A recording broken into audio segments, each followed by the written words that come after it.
उत्तर प्रदेश के deputy CM Keshav Prasad Maurya के बरेली दौरे पर अखिल भारतीय विद्यार्थी परिषद का एक अधिवेशन रूबरू होने के बाद सर्किट हाउस स्थित सभागार में एक प्रेस वार्ता के दौरान मिला, जिसमें केशव प्रसाद मौर्य से पूछे गए सवालों पर जवाब देते हुए उन्होंने कहा है कि समाजवादी पार्टी 2047 तक सत्ता में नहीं आ सकती और उसका कोई भविष्य नहीं है। उन्होंने प्रेस वार्ता में यह भी कहा कि हमारे पार्टी के क्षेत्रीय और जिला महानगर के अध्यक्षगण, हमारे सभी जनप्रतिनिधिगण, क्योंकि आज मेरा एक दिवसीय दौरा ही नहीं था, आज यहाँ रुकना भी था।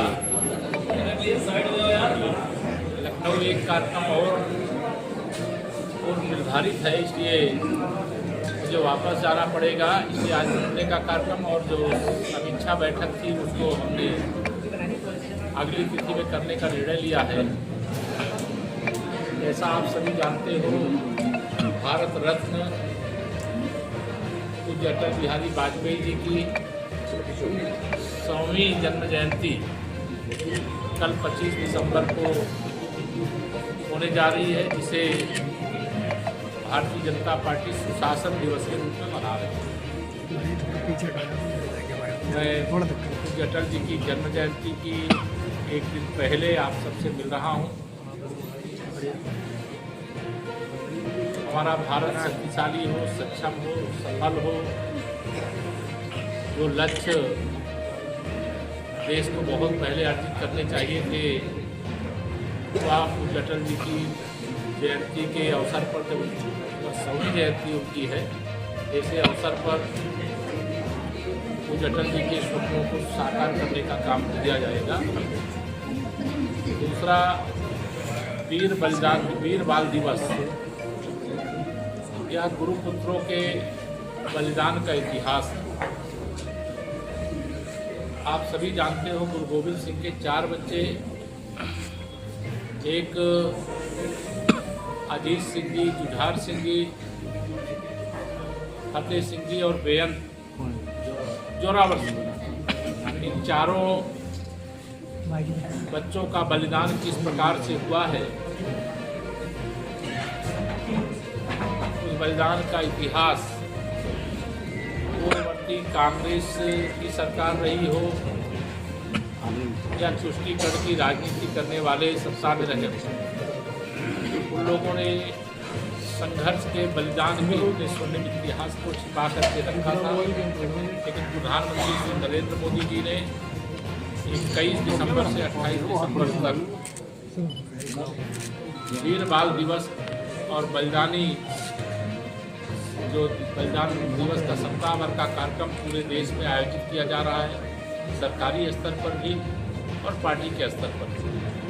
उसके लिए भी मैं अपने साहबजादा को सादर नमन करता हूं और उनके बलिदान से प्रेरणा लेने का आह्वान करता हूं। उत्तर प्रदेश में आप सभी जानते हैं, इस समय जो राजनीतिक परिस्थिति के हिसाब से भारतीय जनता पार्टी ने जो अभी विधानसभा के 9 सीटों के चुनाव हुए थे, उसमें से 7 सीटें जीती और जो विधानसभा के हरियाणा के और महाराष्ट्र और झारखंड के चुनाव हुए, उसमें हरियाणा में तीसरी बार, महाराष्ट्र में तीसरी बार भारतीय जनता पार्टी सरकार में आई है। झारखंड में भी हम लोगों ने बढ़त के साथ चुनाव जीता है, लेकिन वहाँ हम सरकार नहीं बना पाए, तो रचनात्मक के दायित्व का निर्वहन करें। कांग्रेस हो या समाजवादी पार्टी हो, या सब हताशा निराशा के गर्त में डूबे हुए। ये लगातार दुष्प्रचार का सहारा लेते हैं, लोगों को गुमराह करने का प्रयास करते हैं, लेकिन इनको इसके बदले राजनीतिक रूप से जो सफलता छोटी सी लोकसभा के चुनाव में मिल गई,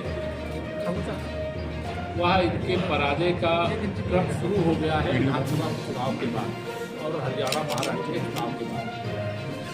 हम पूरे विश्वास से कह सकते हैं कि तीसरी बार 2027 में भारतीय जनता पार्टी के उत्तर प्रदेश में प्रचंड बहुमत से सरकार बनेगी।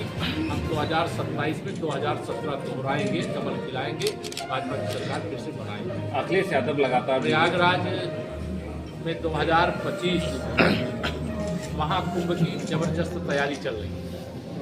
आप सभी पत्रकार मित्रों के माध्यम से बरेली वासियों को, प्रदेशवासियों को, देशवासियों को प्रयागराज कुंभ का मेला जो 13 जनवरी से शुरू होकर के 25 फरवरी तक चलेगा, उसके लिए मैं आमंत्रित करता हूँ। और वहाँ बहुत अच्छी व्यवस्था है, आप लोग जरूर आइए, ऐसा मैं निवेदन करता हूँ। आप सवाल कोई? अखिलेश यादव लगातार जो है कानून व्यवस्था पे सवाल खड़ा करते हैं। अभी कुछ दिन पहले एक जगह डकैती हुई थी, उसके वीडियो पोस्ट करते हुए सवाल खड़ा कर रहे हैं। इसलिए अखिलेश यादव जी, मैंने कहा हताश, निराश, उदास तो 2027 के सत्ताधीश बनने की होर्डिंग लगवा रहे हैं और 2047 तक समाजवादी पार्टी का कोई भविष्य है नहीं। तो इससे हताशा होती है।